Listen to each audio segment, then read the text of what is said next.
우리는 우리가 하고 있는 일이 잘 되고 못 되고에 따라 기분이 좋아졌다 나빠졌다 합니다. 사업이 잘 되면 세상을 다 가진 것처럼 좋아하고 부진해지면 곧 의기소침해지고 자존감의 상처를 입습니다. 사업뿐 아니라 취직이나 시험 등 여러 가지 인생의 고비에서 같은 반응을 하죠.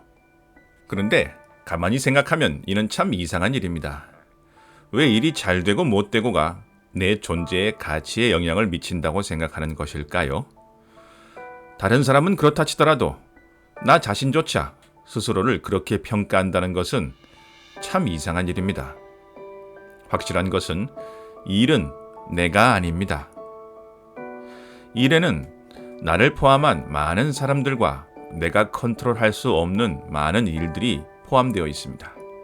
그런데 우리는 마치 그 일이 잘 되고 못 되는 것이 오로지 나의 능력이라는 착각에 빠져 있습니다.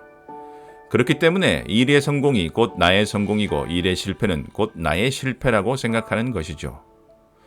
뿐만 아니라 일이 잘 될 때는 마치 자신이 세상을 컨트롤할 수 있는 능력이 있는 듯 기고만장하고 일이 안 되면 세상에서 버림받은 듯 낙담합니다.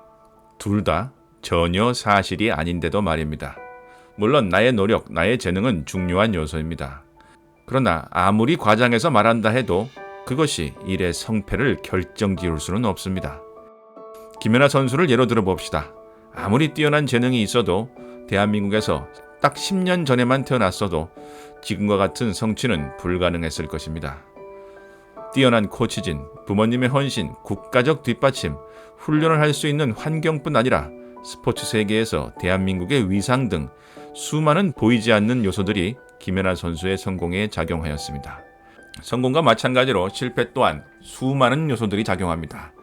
그런데 이 모든 것들을 무시하고 내 자신과 성공과 실패를 1대1로 대응하는 것은 위험할 뿐 아니라 오만하기까지 한 생각입니다. 그 생각에는 내가 세상의 모든 것을 컨트롤할 수 있다고 생각하는 오만한 거짓말이 포함되어 있습니다.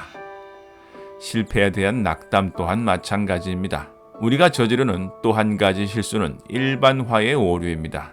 한 가지 성공과 다른 성공을 연결시키고 한 가지 실패와 다른 실패를 연결시켜 나는 뭘 해도 되는 사람 또는 나는 뭘 해도 안 되는 사람이라고 일반화시키는 일은 무의미할 뿐 아니라 위험합니다. 된다는 맹신을 가진 사람은 무모한 움직임으로 큰 화를 부르고 안 된다는 맹신을 가진 사람은 도전조차 하지 않거나 시작하자마자 먼저 실패할 준비부터 하게 됩니다. 삶의 성공과 실패를 받아들이는 가장 좋은 태도는 그저 상황에 집중하고 감사하고 받아들이는 것입니다. 원인을 일반화해 기고만장하거나 낙담하지 않는 것입니다. 좋은 일에는 감사하고 이 성공이 상당 부분 우연이며 나 외에 많은 요소가 작용했음을 깨닫는 것이 중요합니다. 나쁜 일 앞에서 가장 중요한 것은 일반화하지 않는 것입니다. 특히 내 인생은 원래 이래 식의 자조적인 일반화가 최악입니다. 그리고 누군가를 탓하거나 분노하지 않는 것입니다. 이런 일들은 우리에게 아무런 도움이 되지 않습니다. 실수를 했다면 고치면 됩니다. 서툴렀다면 배우고 발전하면 됩니다. 앞을 보고 일어서면 됩니다. 힘들면 좀 쉬어도 됩니다. 그러나 뒤돌아보며 후회하거나 분노하거나 낙담하지 마세요. 100번 양보해도 이 일은 내가 아닙니다. 우리는 이 일의 성과와 상관없이 언제나 그 자리에서 존재하는 빛나는 보석입니다. 오늘은 이 일을, 내일은 저 일을 할 수도 있고 일을 잘할 수도 일을 못할 수도 있습니다. 우리가 이 일로부터 실망한다는 것은 이 일로부터 우리의 존재를 보상받으려는 마음이 있었기 때문입니다. 그럼 일이 없어진다면 우리의 존재도 하찮아지는 것인가요? 일을 하지 않으면 우리는 의미 없는 존재일까요? 그렇지 않습니다.